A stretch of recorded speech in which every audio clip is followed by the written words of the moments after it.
Calon psikolog mempersembahkan 5 fase dalam hubungan percintaan yang akan dialami setiap pasangan. Jatuh cinta adalah sesuatu yang pastinya pernah dialami semua orang di sepanjang hidup mereka. Ketika kamu menjalin hubungan asmara dengan seseorang, kamu akan mulai menyadari bahwa mencintai pasanganmu bukanlah suatu hal yang sulit untuk dilakukan. Namun, yang sebenarnya sulit adalah mempertahankan hubungan kalian agar tetap langgeng dan bahagia. Setiap hubungan percintaan itu berbeda-beda, dan itulah alasan mengapa kamu terkadang merasa kesusahan dalam menjalaninya. Perlu diingat bahwa kamu tidak selalu bisa membangun ikatan cinta yang kuat dengan pasanganmu yang sekarang jika kamu terus-menerus menggunakan taktik atau pendekatan yang dulunya pernah kamu gunakan dengan mantanmu di masa lalu. Pada umumnya, ada 5 fase dalam hubungan percintaan yang biasanya akan dialami oleh setiap pasangan. Bagaimana caramu dalam menyikapi dan mengatasi rintangan-rintangan yang ada di setiap fase akan memengaruhi keberlangsungan hubunganmu. Fase 1, fase romantis. Ketika kita jatuh cinta dengan seseorang, sulit bagi kita untuk melihat sifat-sifat buruk yang ada di dalam diri mereka. Kita begitu terbutakan oleh rasa kagum yang kita miliki terhadap mereka, sehingga kita tidak bisa melihat apa yang salah dengan mereka. Sementara kita memandang pasangan kita sebagai sosok yang sempurna, mereka juga melihat kita dengan cara yang sama. Tetapi, sayangnya rasa kagum ini tidak akan bertahan selamanya dan biasanya, fase ini tidak berlangsung lebih dari 2 tahun. Nah, sekarang, mari kita membahas lebih dalam tentang fase romantis ini dan melihatnya melalui kacamata evolusi manusia. Saat umat manusia berkembang, semesta ingin menciptakan sesuatu untuk memastikan agar spesies kita tidak punah dan alhasil, manusia dilahirkan dengan organ reproduksi dan proses berpikir yang berfungsi untuk mengkomunikasikan perasaan kita satu sama lain. Seiring berjalannya waktu dan alam terus beradaptasi, manusia akhirnya membentuk perasaan yang sekarang kita sebut sebagai cinta. Hal itu memungkinkan kita untuk menjadi terikat satu sama lain dan membentuk hubungan yang mesra. Ketika kita jatuh cinta, kita cenderung mencintai seseorang yang sangat tidak kompatibel dengan diri kita, terutama dari segi sifat dan kepribadian. Tetapi, mengapa semesta membuat kita jatuh cinta dengan seseorang yang demikian? Nah, biasanya, kita jatuh cinta dengan seseorang yang memiliki karakter yang berlawanan dengan diri kita, agar kita bisa merasa dilengkapi layaknya sebuah potongan puzzle yang kehilangan kepingannya. Memang, kita mungkin sering bertanya-tanya bagaimana hal ini bisa terjadi, tetapi, semesta menginginkan demikian dan akan memastikan agar kita jatuh cinta dengan mereka dengan membuat otak kita melepaskan hormon perasaan nyaman yaitu dopamin, oksitosin, vasopresin, dan serotonin. Hormon-hormon tersebut mengaktifkan proses biokimia yang membebaskan kita dari rasa stres dan membuat kita tergila-gila dengan seseorang. Karena alasan itulah, sangat sulit bagi kita untuk dapat melihat kekurangan-kekurangan yang ada di dalam diri pasangan kita. Selain itu, hormon-hormon itu juga membuat kita menyembunyikan kekurangan-kekurangan kita dan mendorong kita untuk melakukan apapun yang kita bisa demi menjaga keromantisan dalam hubungan yang kita jalani. Meskipun kita tidak benar-benar berbohong kepada pasangan kita menggunakan topeng untuk menutupi sifat asli kita yang sebenarnya. Melepaskan topeng itu dan menunjukkan siapa diri kita yang sebenarnya dapat membuat pasangan kita untuk menjauh atau bahkan pergi. Jadi, itulah alasan mengapa kita tetap memakainya sepanjang waktu. Mengetahui hal ini, agar kamu dapat terhindarkan dari argumen yang besar atau rasa bingung dengan pasanganmu, kamu bisa mencoba untuk mengangkat topik pembicaraan yang sedikit mendalam, seperti kapan kalian akan menikah atau apakah kalian ingin memiliki anak atau tidak. Meskipun fase romantis ini membuat segalanya tampak indah dan baik-baik saja, suatu saat nanti, itu pasti akan menghilang. Begitu itu terjadi, kamu akan mulai menyadari bahwa pasanganmu adalah orang yang paling tidak cocok dengan dirimu di antara semua orang yang ada di dunia ini.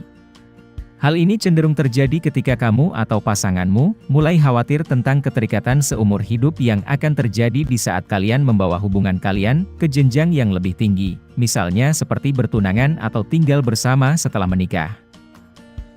Fase 2, fase perebutan kekuasaan.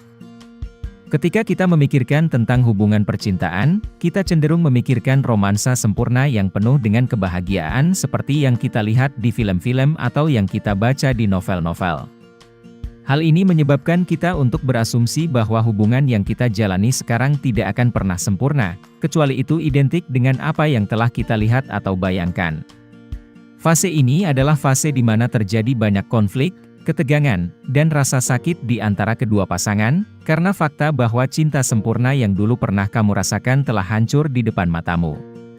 Terkadang, kita mengganti rasa cinta yang hilang dengan amarah, yang pada akhirnya menyebabkan lebih banyak masalah.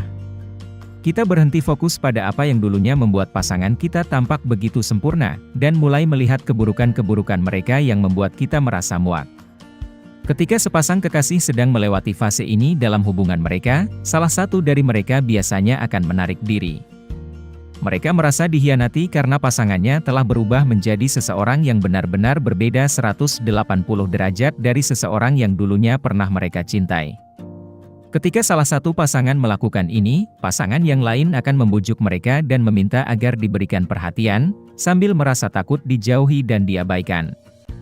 Meskipun fase ini biasanya sangat menyulitkan bagi kebanyakan pasangan, itu juga memberikanmu kesempatan untuk melihat ke dalam dirimu sendiri dan membangun kemandirian dalam hubungan yang kamu jalani. Tetapi, terkadang fase ini sangat melelahkan batin bagi sebagian orang dan tidak sedikit dari mereka yang akhirnya menyerah di tahap ini. Karena itulah, kebanyakan perceraian biasanya terjadi di fase ini. Fase 3, fase stabilitas. Jika kamu dan pasanganmu sudah mengetahui cara yang tepat untuk saling mengkomunikasikan masalah kalian masing-masing, maka kamu sudah masuk di fase ini. Setelah berhasil melewati berbagai rintangan dan kesulitan di tengah jalan, rasa cinta di antara kamu dan pasanganmu akan semakin mendalam dan hubungan kalian akan menjadi lebih harmonis dari yang sebelumnya. Meskipun pada awalnya kamu mungkin mencoba untuk mengubah pasanganmu, kamu sekarang menyadari bahwa kamu memang tidak bisa melakukannya. Kamu mulai menerima mereka apa adanya, baik kelebihan maupun kekurangan mereka dan bersedia untuk berkompromi. Walaupun sebagian besar orang ingin selamanya berada dalam situasi tersebut, hal itu dapat membuat mereka menjadi bosan dengan hubungan yang mereka jalani. Setelah beberapa saat, kamu mungkin mulai menyadari bahwa rasa cintamu semakin memudar, dan merasa kalau kamu membutuhkan sesuatu yang istimewa untuk menjaganya agar tetap hidup. Pasangan biasanya menyelesaikan masalah ini dengan menciptakan pengalaman baru bersama-sama dan mempertahankan rasa berpetualang dalam hubungan mereka. Fase 4, fase komitmen. Dalam hal percintaan, orang-orang sering mengaitkan komitmen dengan pernikahan, meskipun pada kenyataannya fase ini tidak selalu mewakili hal tersebut. Sementara banyak pasangan yang melakukan kesalahan dengan menikah di saat mereka masih berada dalam fase romantis, ini adalah fase di mana kamu dan pasanganmu benar-benar sudah siap untuk menikah. Ketika kamu dan pasanganmu sampai di fase ini, kalian berdua telah menyadari bahwa kalian tidak hanya saling membutuhkan, tetapi juga saling menginginkan satu sama lain. Kamu telah menyadari bahwa kamu dan pasanganmu masing-masing memiliki kekurangan dan tidak ada yang sempurna di antara kalian. Tetapi, meskipun kalian saling mengetahui kelemahan masing-masing, kalian masih tetap ingin bersama dan kalian akan tenggelam dalam cinta yang seimbang dan penuh dengan petualangan. Namun, di tahap ini, karena terlalu mencintai pasangannya, banyak orang yang mengorbankan tujuan hidup mereka demi menghabiskan lebih banyak waktu dengan pasangan mereka. Memang, itu bukanlah hal yang sepenuhnya salah untuk dilakukan, tetapi, akan lebih baik jika kamu dan pasanganmu saling menceritakan impian kalian masing-masing sehingga kalian bisa saling mendukung dan menyemangati satu sama lain.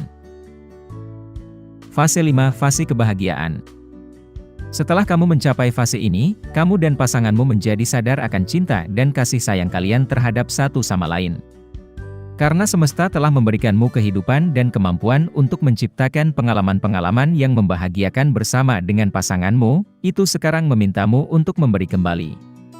Banyak pasangan yang memutuskan untuk memberi kembali kepada masyarakat dengan cara berdonasi ke yayasan amal, menjadi sukarelawan di komunitas mereka, atau memulai bisnis keluarga kecil-kecilan. Tetapi, meskipun kamu sudah merasa bahagia di fase ini, kamu harus tetap berkomitmen untuk menjaga hubunganmu agar tidak timbul masalah yang tak terduga. Meskipun menjalani hubungan percintaan terkadang menyulitkan, sangat penting untuk mempelajari bagaimana cara untuk menangani masalah yang timbul secara efektif. Ketahuilah bahwa jatuh cinta bukanlah sesuatu yang selalu terjadi setiap saat. Ketika kamu mengetahui fase mana yang sekarang sedang kamu lalui bersama pasanganmu, akan lebih mudah untuk menghadapinya dengan tepat. Secara keseluruhan, jika kamu ingin memiliki hubungan yang sehat, langgeng dan bahagia, kamu harus berusaha keras untuk menjaga serta memeliharanya. Jika kamu menikmati konten seperti ini, tekan tombol suka dan bagikan dengan teman-temanmu agar kami dapat terus membuat video seperti ini. Untuk lebih banyak video seperti demikian, tekan tombol subscribe dan ingat untuk mengaktifkan tombol pemberitahuan postingan. Pastikan juga untuk menonton video kami yang lainnya. Terima kasih telah menonton.